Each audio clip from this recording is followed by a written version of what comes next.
क्या मन न लगने पर भावहीन अवस्था में शुष्क हृदय से केवल जिह्वा से राम राम हरि हरि राधा राधा ये कहने से लाभ हो जाएगा? हां प्रीतम, हां प्यारे, अनेकों बार कह चुका हूं, फिर से सुन लो। तुम्हारा ध्यान लगे ना लगे, तुम्हारा भाव बने ना बने, तुमने नाम का आश्रय ले लिया है ना, राम राम हरि हरि कृष्ण कृष्ण राधा राधा, तो तुम समझ लो कि ये नाम ही साक्षात भगवान है। नाम लेना जिह्वा से शुरू किया। अहो वत्सोपस्तो गरियान यद जिह्वाग्रे वर्तते नाम तुभ्यम ना कि मनसाग्रे। जिह्वाग्रे, अगर जिह्वा के अग्रभाग में हरि हरि राधा राधा है, तुम्हारा परम मंगल हो जाएगा।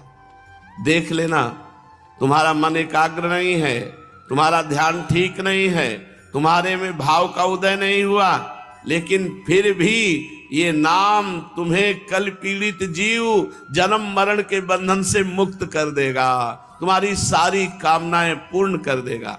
पुराण, श्रीमद् भागवत, वाणी, धर्म ग्रंथों में प्रमाण है क्या ऐसा कि मन ना लगे, ध्यान ना बने, भाव ना आवे और हम ऐसे नाम जप कर रहे हैं रूखा सूखा, इससे हमारा काम हो जाएगा? आप हमारे गुरु हैं, ऐसे तो मैं आपकी बात मान लूंगा, लेकिन दूसरा कोई उसके लिए प्रमाण तो दीजिए। शास्त्रों में क्या प्रमाण है? काशी खंड में वर्णन है कि यदि अग्नि का छोटा सा हिस्सा भूल से छू जाए तो तुम्हें जला देगा, जानबूझ के छू लो तो जला देगा, या कोई धोखे से छुआ दे तो जला देगा, क्योंकि उसमें दाहिका शक्ति है। ऐसे ही ओष्ठपुट से नाम छू जाए तो राधा, तुम्हारे पाप जला देगा। तुम ध्यान से जपो तो तुम्हारे पाप जला देगा। अज्ञान से कोई पुकार रहा है राधा ऐसे ही, और तुमने सुन लिया तो तुम्हारे पाप नष्ट हो जाएंगे। नाम की अपार शक्ति है। जब अग्नि जहर आदि अपना वस्तु गुण दिए बिना नहीं रहते, तो नाम अपना प्रभाव दिखाए बिना कैसे रह सकता है? पद्म पुराण में जैसे अग्नि अहेतु की स्पर्श करने पर भी जला देती है, बिना हेतु के स्पर्श हो जाए तो जला देती है, ऐसे ही छल पूर्वक परिहास करने में, उपहास करने में, कैसे भी नाम उच्चारण कर लिया है, राधा राधा कहते हैं, बड़े भगत बनते, तो 2 बार राधा राधा नाम लिया, उपहास करने में उसका मंगल हो जाएगा। छल भर के उपहास करने में, परिहास करने में कैसे भी भगवान नाम उच्चारण किया, उसका मंगल हो जाएगा। जैसे काष्ठ समूह अग्नि को पल भर में दग्ध कर देती है, ऐसे पहाड़ के पहाड़ पाप राशि को भगवान का नाम भस्म कर देता है। श्रीमद् भागवत संकेत या परिहास में भी नाम लेने से चिर शांति की प्राप्ति होती है। इसलिए केवल नाम लो। नाम से तुम्हारी भक्ति बढ़ेगी, नाम जप से तुम्हारा वैराग्य बढ़ेगा, नाम जप से तुम्हें ज्ञान हो जाएगा, नाम जप से तुम निर्भय हो जाओगे।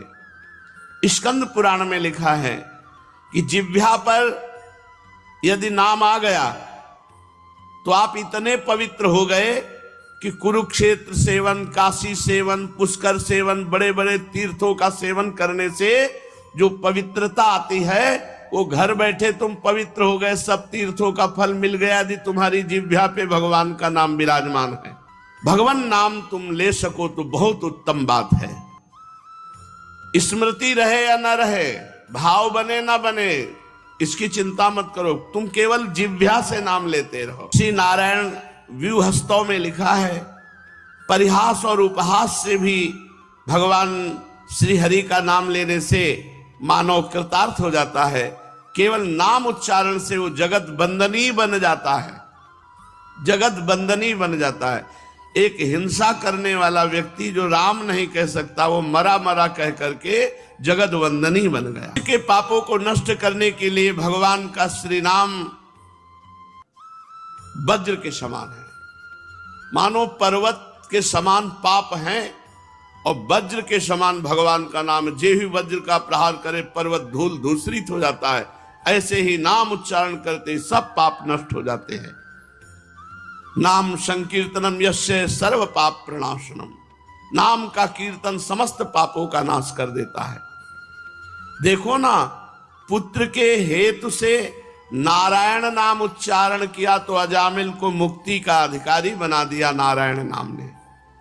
अगर वो भगवान का स्मरण नहीं किया, भगवान के प्रति भाव नहीं था और नारायण उच्चारण किया तो उसका कल्याण नहीं होना चाहिए था। लेकिन ये नाम का प्रभाव है कि पुत्र को उच्चारण किया नारायण, तो इसी से उसको मोक्ष का अधिकारी बना दिया नाम ने। कहां तक कहूं, रत्नाकर नाम के डाकू ने मरा मरा जपते जपते ऐसी स्थिति प्राप्त की कि ब्रह्मर्षि कहलाए। रत्नाकर डाकू ब्रह्मर्षि कहलाए। वैष्णव चिंतामणि में लिखा हुआ है, पापनाशक सर्वसाध्य, कठोर परिश्रम की साधना से भी जो प्राप्त नहीं होता, उस सहज में नाम जप से प्राप्त हो जाता है। बड़ी बड़ी कठोर साधनाओं से जो फल नहीं मिलता, वो नाम जप से मिल जाता है। लेकिन नाम जप में विश्वास नहीं होता। अगर विश्वास हो जाए तो आपको कुछ करने की जरूरत नहीं है। लोक परलोक के सारे सुख अपना कर्तव्य कर्म करते हुए नाम जप कर रहे हो, सब हो गया। अन्य कोई साधना की जरूरत नहीं है। आप जो भी किसानी व्यापार नौकरी करते हो, उसको करते हुए नाम जप कर रहे तो लोक परलोक में सब जगह सुखी रहोगे। बड़े बड़े यज्ञानुष्ठान, बड़ी बड़ी ध्यान धारणा, बड़ी बड़ी पूजा पाठ अर्चन से जो लाभ नहीं मिलता, वो केवल नाम जप से मिल जाता है। अगर स्वप्न में भी भगवान का नाम उच्चारण हो जाए तो पाप राशि को क्षय कर देता है। फिर जागृत अवस्था में जो राम राम हरि हरि कृष्ण कृष्ण जप रहे, उनके पाप नष्ट हो जाए, उनका मंगल हो जाए, इसमें कौन से आश्चर्य की बात। श्रीमद् भागवत में लिखा हुआ है कि यदि अचेत अवस्था में कोई रोगी पड़ा है, वो औषधि के गुण अवगुण को नहीं जानता, लेकिन जब उसको औषधि दी जाती है तो उसका रोग नष्ट होता है और चेतना को प्राप्त हो जाता है। ऐसे ही बिल्कुल मूर्ख है, कोई श्रद्धा विश्वास ज्ञान नहीं है, पर वो रामकृष्ण हरि राधा राधा नाम रटने लगा तो वो उसके अंदर ज्ञान की चेतना प्रकट कर देगा। ऐसे संतों के दर्शन किए जो ककहरा नहीं पढ़े और जो बोलते हैं वो सब शास्त्र की बातें उनके मुख से निकलती, क्योंकि वो नाम जप करते हैं। भवरोग की अचूक महाऔषधि नाम है। जासु नाम भव भेषज हरन घोर त्रिशूल। तीनों शूलों को, दैहिक दैविक भौतिक तीनों तापों को नष्ट करने की सामर्थ्य और हर रोग की अचूक औषधि, भवरोग की तो है ही, हर रोग की अचूक औषधि। नाम जप करने पर रोग का प्रभाव उस रोगी को परास्त नहीं कर सकता। हम मानते हैं प्रारब्ध अनुसार रोग आएगा, लेकिन वो उसे परास्त नहीं कर सकता। और आवागमन की छुटकारा के लिए तो नाम अमोघ औषधि है। प्रसंग वशात यदि नाम निकल जाए, कानों से नाम सुनाई दे जाए, तो उसके हृदय में भक्ति प्रकट हो जाए, उसके सारे पाप नष्ट हो जाए। हे दयानिधि, हे करुणानिधि गुरुदेव, आपके मुख से नाम महिमा सुनकर तो मैं ऐसे धन्य हो गया जैसे गंगा स्नान करके। मोक्षदायक भगवान का नाम है। प्रणाम तुम्हारे अहंकार का नाश कर देगा, बात बन गई। अहंकार ही संसार में जन्म मरण का मूल चक्र है। संस्कृति मूल शूल प्रदनाना सकल शोकदायक अभिमाना। बहुत जोर का साधन बता रहे हैं। सबको प्रणाम करो, अहंकार नष्ट हो जाएगा। नाम जप करो, मोक्ष की प्राप्ति हो जाएगी। नाम जप और प्रणाम बहुत जोर का साधन है, अगर पकड़ पाओ। सब में भगवान को देखते हुए मानसिक प्रणाम करो। हर वस्तु व्यक्ति स्थान, ये कुत्ता तो दिखाई दे रहा पर इसके हृदय में भी भगवान है। ये पक्षी तो है लेकिन पक्षी रूप में भी भगवान है। ये लाइट तो दिखाई दे रही लेकिन लाइट में भी भगवान ही है। सब कुछ भगवान है, सर्वत्र भगवान है। मत्ता परतरम नान्यत किंचिदस्ति धनंजय। मेरे सिवा हे अर्जुन किंचन मात्र कुछ नहीं, तो सब कुछ भगवान है। तो मैं भगवान में ही हर समय वास कर रहा हूं। मेरी बात मान लो। नाम लेते समय यदि अन्य विचार बेकाबू होकर भटक रहे हैं, सिर्फ जिह्वा से हरि हरि राम राम ऐसा नाम निकल रहा है, तो तुम कभी ये मत सोचना कि तुम्हें फल नहीं मिलेगा। एकाग्रता पूर्वक नाम जप करने का जो फल है वही तुम्हें फल मिलेगा। भाव कुभाव अनख आलसहु नाम जपत मंगल दिशि दशहु, अवश्य फल मिलेगा। ये बात तो समझ में नहीं आई। केवल जीव से अभ्यास तुम बना लो, जो नाम तुम्हें प्रिय लगे या जो गुरुदेव ने दिया हो। जीव के द्वारा प्रभु के नाम की आवृत्ति अगर निरंतर होने लगे तो बहुत जल्दी हृदय के जो पाप वासना मल है वो सब नष्ट हो जाते हैं। ध्यान से सुनो इसे। यदि हम बहुत काल तक, पातंजलि जी ने भी कहा, दीर्घ काल निरंतर सत्कार सेवितो दृढ़ भूमि, दीर्घ काल तक निरंतर आदर के साथ नाम जप करे, तो कह रहे जीव के द्वारा प्रभु के नाम की आवृत्ति निरंतर होने से पूर्व के जितने मल हैं, जितने संचित पाप हैं, जितने विक्षेप हैं, वो सब नष्ट हो जाते हैं। अभी तो शुरू ही नहीं किया है, अभी तो विक्षेप ही विक्षेप है, मल ही मल है, और आप कहते हो हमारे दुख दूर हो जाए। नाम जप करो, दुख दूर होने की बात क्या, दुख की निशानी नहीं रह जाएगी। जैसे अगाध समुद्र में मछली किलोल करती है, ऐसे हरि शरण में जो जीव होता है, भजन करता है, उसे अपार सुख मिलता है। सुखी मीन जिम नीर अगाधा। अब तीसरी बात है, ये बहुत क्रम से जोड़ के, जैसे स्मृति तो उससे सब कुछ अनुभव होगा, पर उसकी प्राप्ति नाम जप से होगी। अब नाम जप में हमारी रुचि, नाम जप में हमारी भावना पुष्ट हो, उसके लिए कह रहे हैं तीसरी बात बहुत आवश्यक है, भगवान की कृपा पर पूर्ण विश्वास होना। ये तीसरी जो बात है, ये बहुत जोर की बात है। कृपा पर विश्वास हो जाना। भगवान हम पर कृपा किए हैं और उनकी कृपा से हमको निश्चित भगवत प्राप्ति होगी। कई बार विश्वास की, कृपा की चर्चा हुई है। ये तीसरी बात बहुत आवश्यक है उपासक के हृदय में। भगवान के कृपा बल से अब मुझे निश्चित भगवत प्राप्ति होगी, इसमें कोई संदेह नहीं है।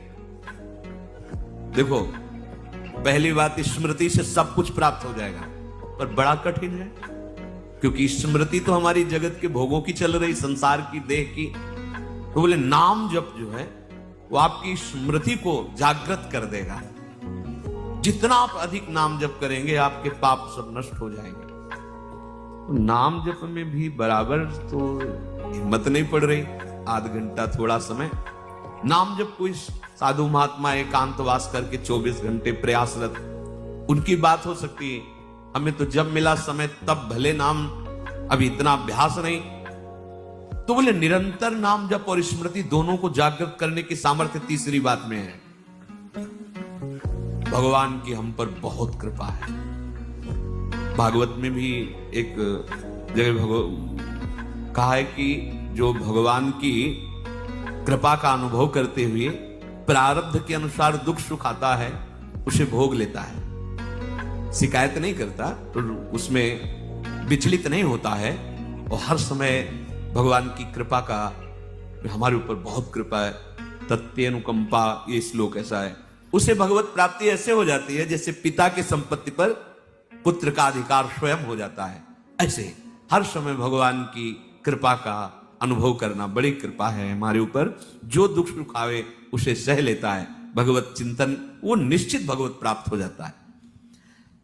तीसरी बात है हृदय में बैठालनी कि भगवान की कृपा बल पर भगवत प्राप्ति बिल्कुल निश्चित हो गई मेरी। ये मानने में क्या जाता है तुम्हें? तो आप कह दो कि हमारे अंदर तो विकार हैं, अभी भजन नहीं। भगवान की कृपा बल की बात कर रहे हैं। पहली स्मृति, दूसरी नाम जप, तीसरी बात करें कृपा बल पर। उनकी कृपा से क्या नहीं हो सकता? कहो कृपा ते कहा ना हुई। अरे वो मुख से वेद पढ़वा दे, लूले लंगड़े से सुमेर पर्वत फंदवा दे, छोटे सांप के बच्चा से गरुड़ को खा जाए। भगवान भगवान। तीसरी बात बहुत जोर की है, जिसमें दोनों बातें आ जाएंगी, निरंतर नाम जप और भगवत स्मृति भी आ जाएगी। प्रभु के कृपा बल से प्रभु की प्राप्ति में अब कोई संशय नहीं है। ये भी सुबह कहा था जो साथ ये तुम चिंता मत करो, बस जो हम कह रहे हैं निषेधात्मक जो बातें उनको तुम मत करना, तुम पड़े रहोगे तो भगवत प्राप्ति हो जाएगी। क्योंकि हम हैं किनके? श्री जी के। यहां जो भी आप छोटी सी भी चेष्टा कर रहे हैं, बहुत बड़ा भजन हो रहा है, महल में है, वृंदावनेश्वरी के धाम में है, एक छोटी सी भी चेष्टा, जैसे कहीं सोनी लगा दिया, कुछ भी जो भी चेष्टाएं कर रहे हो, खान पान संबंधी भी जो चेष्टाएं कर रहे हो, आपका भजन या फिर स्वार्थ आपने भजन गए, तुम चिंता मत करो भगवत प्राप्ति की। ये हम केवल निज जनों से नहीं, माइक से कहें कई बार कि आप सबको निश्चित भगवत प्राप्ति होनी, इसीलिए प्रभु ने धाम बुलाया, सत्संग सुनाया। अगर प्रभु को अपनी प्राप्ति न कराना होता तो संयोग क्यों देते? हम फंसे होते माया प्रपंच में। तो तीसरी बात कि अब हमें कोई संशय नहीं, मेरे को भगवत प्राप्ति निश्चित होगी, क्योंकि मुझे भरोसा है श्री जी का, मुझे भरोसा है वृंदावन का, मुझे भरोसा है आचार्य और गुरु का। अब ये बातें हमें डर पाओ मत। हाँ, हमारी कमजोरी है, हम अभ्यास कर रहे हैं भजन का, पर अब मुझे ये नर्क स्वर्ग अपवर्ग आस नहीं, ये आ गया भरोसे से, ये कृपा का भरोसा हुआ तो ये बात आ गई। मानो भगवान की प्राप्ति बस मेरे को हो ही गई, ऐसे रोज सोचना है। हे महापुरुषों के वचन है। तीसरी बात बहुत जोर की है, नाम जप और भगवत स्मृति इसी में आ जाएगी, क्योंकि भगवान की कृपा से सब कुछ हो जाता है। मुझे इस जन्म में भगवत प्राप्ति पक्का होगी, भगवान की कृपा बल से, प्रियाजू की कृपा से। अब मुझे ऐसी भावना करनी कि बहुत जल्दी भगवत प्राप्ति मेरे में अब अनुभव हो रहा है कि प्रियालाल की कृपा बढ़ रही है, विकार क्षीण हो रहे हैं, भाव बढ़ता जा रहा है, मुझे बहुत जल्दी भगवत प्राप्त, ये सोचना है, सोचना है। जब हम गंगा किनारे भ्रमण कर रहे थे तो एक लाल जी योगी नाम के महात्मा थे, तो रात्रि में, प्राय संत जन रात्रि में जगते हैं, तो उनसे मिलने गए, तो रेत में ऐसे कपड़े का वो तंबू उसी में थे। उन्होंने कहा देखो, तुम्हें जो बनना है वो सोचो, जो सोचोगे वही बन जाओगे। छोटी सी डायरी रखते थे, लिखा उसी समय, आज भी वो लिखी रखी, जो तुम्हें बनना है वो सोचो, वैसा सोचो, जैसा सोचोगे वैसा तुम बन जाओगे। सोचो, भगवान की हम पर बहुत कृपा है, हमारे अंदर दैवी संपदा बढ़ रही है, विकार धीरे धीरे क्षीण हो रहे हैं, मतलब मुझे प्रभु मिलने वाले हैं, मुझे प्रभु मिलने वाले हैं। आप देखो इसका प्रभाव देखो, प्रभु की कृपा से अवश्य अवश्य अवश्य मुझे भगवत प्राप्ति होगी। बस अब तो भगवत प्राप्ति होगी ही, क्योंकि प्रभु की कृपा है। ये शब्द पकड़ो, अंदर तुम्हारे अंदर अपने में कोई बल नहीं, अपने में कोई साधना नहीं, पर यहां कृपा की बात है, भगवत कृपा, भगवत कृपा बल। अपनी असमर्थता, बहुत अमृत में वचन है, अपनी असमर्थता, अपनी अयोग्यता, अपना अनाधिकारपन, ये है क्या? मैं अधिकारी नहीं हूं भगवत प्राप्ति का, मैं योग्य नहीं हूं भगवत प्राप्ति, मेरे में कोई सामर्थ्य नहीं, ये है। पर भगवान की कृपा से मुझे इतना विश्वास हो गया कि मुझे भगवत प्राप्ति होगी। अब क्या समस्या है? देखो, बहुत आनंद की बात है, मुझे भगवत प्राप्ति होगी भगवान की कृपा से, श्री जी की कृपा से। ये शब्द इतना असीम प्रभावशाली है कि आप जो ही बात हृदय पे लाएंगे तो आपके सारे दोष, विकार, विघ्न, अड़चने, बाधाएं ये नष्ट होती चली जाएंगी।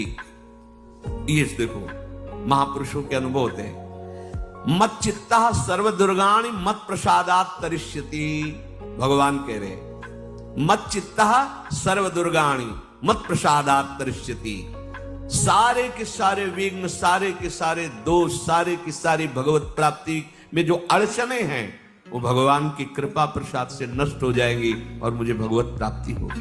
मत चित्ता सर्व दुर्गाणि मत प्रसादात, साधन प्रसादात नहीं कह रहे हैं, समझो, मत प्रसादात तरिष्यति, तू तर जाएगा मेरे कृपा से। ये मेरे प्रभु की घोषणा है कि मेरे प्रसाद से, मेरे अनुग्रह से तुम्हारे सारे विघ्न नष्ट हो जाएंगे और तुम त्रिगुणात्मिका माया को लांघ करके मेरे को प्राप्त कर लोगे। बस मेरी कृपा पर विश्वास करो, मेरी कृपा पर मत चित्त बन जाओ, अपने चित्त को मेरे में अर्पित कर दिया। प्रभु की कृपा का भरोसा इतनी जल्दी दिव्य सद्गुण लाता है, ये पक्की बात है।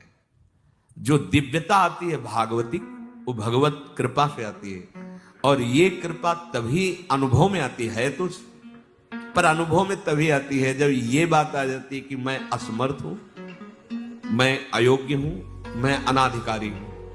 पर भगवान की कृपा है, प्रभु की कृपा है हम पर, अब मुझे निश्चित भगवत प्राप्ति हो। ये तीन बातें जीवन में आना बड़ा कठिन होता है। असमर्थ हूं, अयोग्य हूं, अनाधिकारी हूं।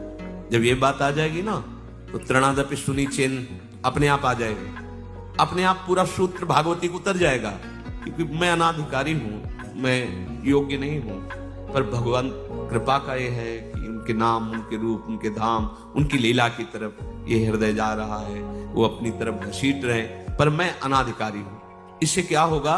अहम खत्म हुआ, दैन्यता जागृत हुई, और भगवद आश्रय होने से हम जिसका आश्रय लेते हैं उसका प्रभाव होता है। जैसे अभी हम शरीर का आश्रय लिए, तो देख लो हालत क्या की हुई है।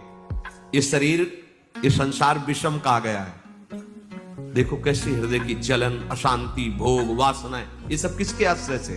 शरीर आश्रय से। अभी भगवद आश्रय, अंदर से भगवद आश्रय, अंदर की बात है। यहां मैं अनाधिकारी हूं, योग्यता मेरे में नहीं है, मैं किसी योग्य नहीं हूं, पर प्रभु की कृपा हम पर है, निश्चित मुझे भगवत प्राप्ति होगी। कह रहे इसका इतना बड़ा प्रभाव है कि इसमें जो सामर्थ्य जागृत होती है, भागवतिक सद्गुण जागृत होती है, वो किसी साधना से नहीं, इससे बढ़कर कोई दूसरा उपाय नहीं है। विश्वास भगवत कृपा पर। तुलसीदास जी भी महाराज कहते हैं कि वस्तुतः मेरे में कुछ नहीं है, पर है तुलसी प्रतीत एक प्रभु मूर्ति कृपामयी है। मेरे में ऐसा कोई सद्गुण नहीं कि मैं अपने प्रभु को रिझा सकूं, पर यह विश्वास है कि मेरे प्रभु कृपामय है, कृपा मूर्ति है। अपने साधनों पर जो विश्वास करता है, अपनी जितेंद्रियता पर जो विश्वास करता है, वो गिर सकता है। लेकिन जिसको अपनी अयोग्यता का भान हो गया है और प्रभु का भरोसा हो गया है, उसे कोई नहीं गिरा पाएगा, पक्का। बच्चा बन जाओगे, अयोग्य हूं, पर आपका भरोसा, तो कोई प्रश्न नहीं आएगा जीवन में। अगर प्रश्न आता है तो आप वाणी से बच्चा कहते हो, लेकिन अंदर अहंकार है, वो अंतर्यामी सदगुरु जानता है। मोमन कबहु तुम्हें ही ना लागो, ज्यों छल छाण स्वभाव निरंतर रहत विषय अनुराग। अगर हम अपने साधन की बात करें तो वह अच्छा साधन तो विषय का कर रहा है मन। देखो हम कभी पद्मासन लगा के किसी विषय का ध्यान नहीं करते, बहुत सुंदर बात। मोमन कबहु तुम्हें ना लागो, ज्यों छल छाणी स्वभाव निरंतर रहत विषय अनुराग। भक्ति में तो छल कर रहा है, लेकिन विषय चिंतन में छल नहीं कर रहा है, ईमानदारी से, सच्चाई से विषय चिंतन कर रहा है। मेरा मन हे प्रभु कभी आप में ऐसे नहीं लगा जैसे विषय में ये छल छाड़ कर स्वाभाविक लगता है।